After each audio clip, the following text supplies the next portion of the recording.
inside Pizza Hut Stadium, where all the big games in the MCS happen. It is Randy Moss to the 35-yard line. He'll get 7. Gannon, 1st and 10.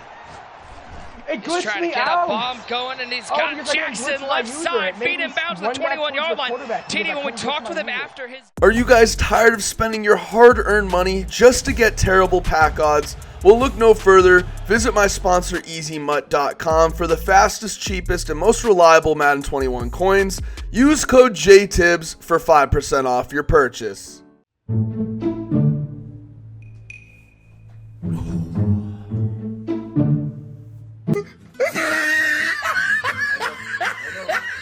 What's poppin', guys? JTibbs back with another yes, I know I'm bald as they come, but again, we're gonna have a banger video today. So today we're gonna be going over DCroft's offensive scheme. Now, what I love about his scheme is really nobody runs this.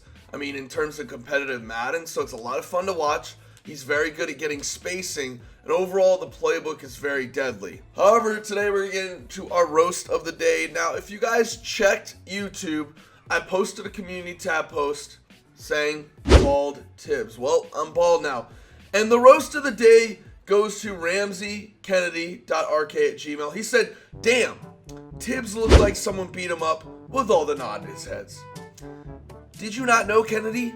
After I got this bald head, I had to go fight Tyson in the ring. It's a requirement. That's why I got all these knots, man. Well, these knots aren't that bad, but what we're not gonna do is roast me. Laugh. Go ahead and roast me. Yeah, I know, having a bald head, pretty lonely. I've been called Mr. Clean. I've been called $1 million. But don't roast me too hard, alright? Getting used to it.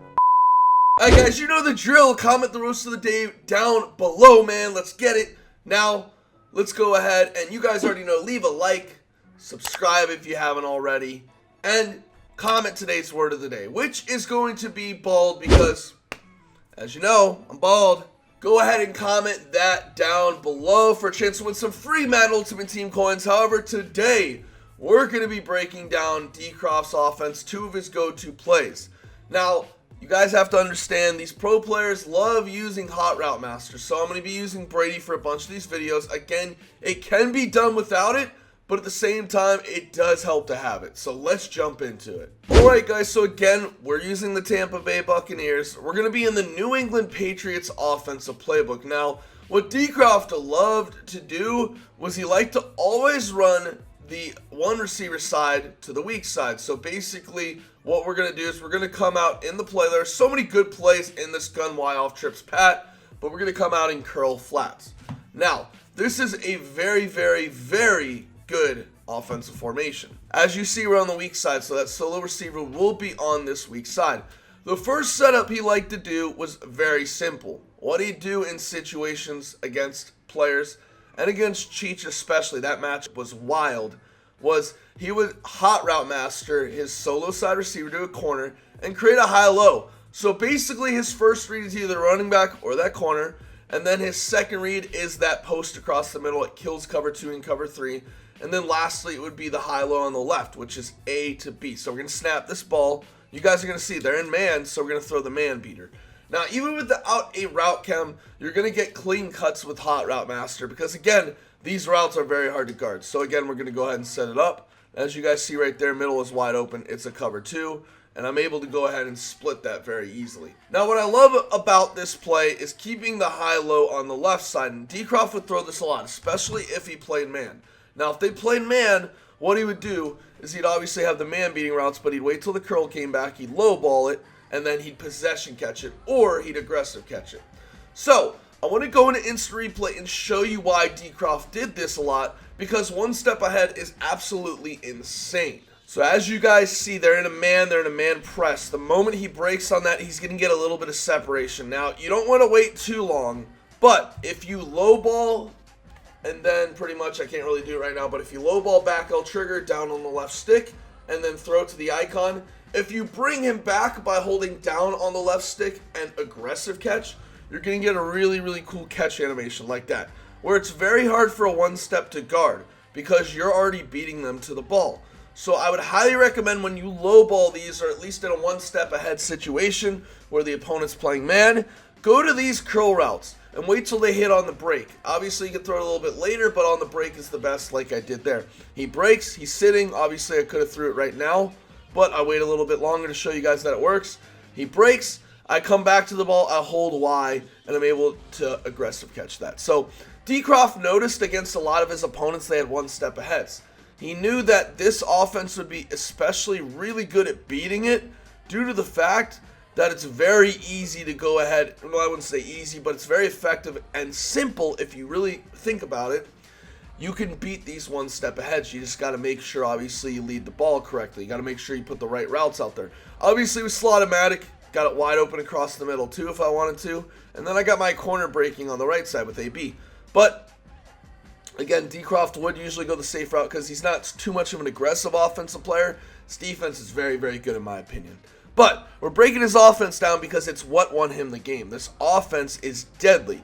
And the fact that he can catch these against one step aheads very consistently shows that this offense is not to be messed with. It's very, very hard to guard. So again, this high-low on the right side I absolutely loved, especially the matter of the fact that it does beat zones really well. Obviously, with the corner route breaking, I can throw that on the break. I have an easy high-low. And the great thing about this is if someone tries to press or man align, it's very hard because if you motion one of these guys over, put them on a streak, you're going to see that that corner moves over. And this is going to create a very hard concept for our opponent to guard. As you guys see right there, I have my X route wide open if I possession catch it right, obviously.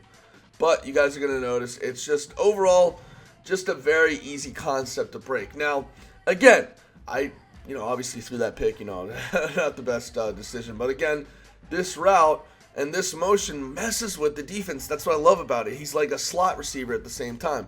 So again, as you guys see right there, if I go ahead and stay patient, I can go ahead, obviously, with Brady, step up in the pocket. But the reason he chooses this playbook and the reason why it's so annoying, especially against guys who love to blitz, you can't. Because if you motion this guy over, you're going to notice that the defense moves over as well, and it's going to mess with your man alignment. And you basically are stuck having to go ahead and baseline every defense. Because if you just man align it, leave it stock, whatever the case may be, you're going to mess with that corner. Now, again, we're going to show this setup a couple more times and then get into one of his bread and butter setups. Throwing that corner route out there. Again, you can leave that curl route out there if you want for the high-low. And obviously, we're going to take our flat route, pick up our easy 5 to 10 yards right there. But if you really want to, you can go ahead and create kind of a diversion concept, if that makes sense. So put him on an inside post, motion Godwin over, and kind of mess around with the defense. As you guys see, snap it there. They'll have to choose one, and it's relatively very, very hard for them to go ahead and go to. And I actually caught that. That's insane. But he does have Slot-O-Matic, so he's usually used to making those contested catches. However, as you guys see right there, I can go to that route right there every time. If I see that corner, that linebacker, whatever the case may be, turn his back. DCroft was keen on this, and obviously that's a hard flat, so I'm going to go to that. But DCroft knew, hey, in order to go ahead and beat these defenses where they have one step ahead, where they have really, really good zone play and all that other stuff, I have to go ahead and create a high-low concept where it matters in that glitchy slot solo receiver side. Because again, you're going to notice with this play, you're not able to guard that very well. You have to baseline, and baselining out of this is very bad. Because if you baseline, the defense were to baseline, obviously, you're going to have a lot of stuff open. As you see, we have Mike Evans for a quick, easy out route if we really want to go to that. I can go ahead and go to that right there. And you know how TNC loves their out routes. They're going to take what the defense gives them. So this offense is a very smart move on DCroft's behalf. Next up, we have a really unique route I liked him doing. Now, what he would do, and this is kind of the TNC special at this point. You guys have noticed a theme with J-Ball, Fancy, and now DCroft. What he would do is he would wheel his running back, drag X, put A on an in, put B on a streak, and then put RB on a crosser. Now, this was meant to use and abuse the one-step aheads because he knew that Cheech and all the other opponents would be aggressive. He'd motion him over, let him set to the outside, and then boom. So our first read is going to be that X route if we can get it there between the zones.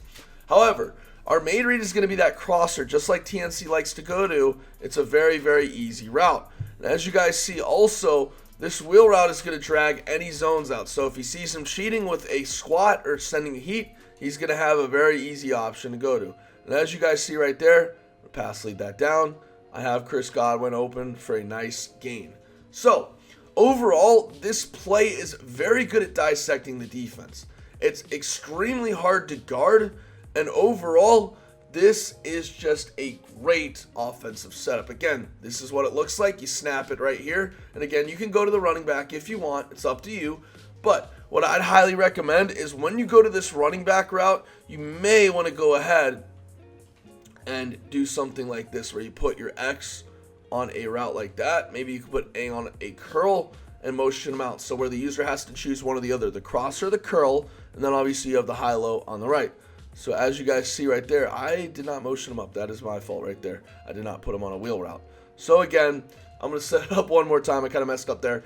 But DCroft knew, hey, listen, if you're going to blitz me, cool, I can get the quick read off. If you're not going to blitz me, whatever, it doesn't matter. Just due to the fact that he can sit in the pocket all day. These TNC guys have outstanding pocket presence. I don't know what it is, but they know how to separate themselves from the pocket.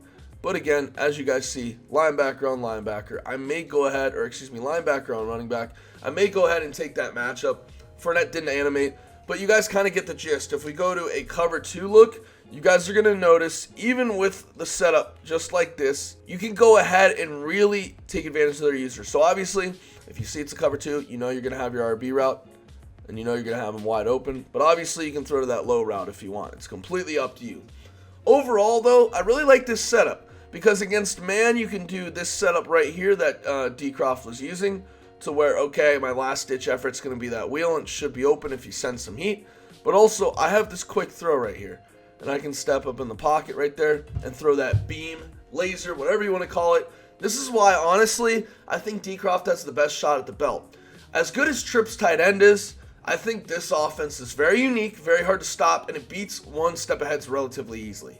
Alright guys, that's it for today's video. Let me know in the comments down below what Madden Pro you want me to pretty much cover next. Also, 1 like equals 1 prayer for my bald head, man.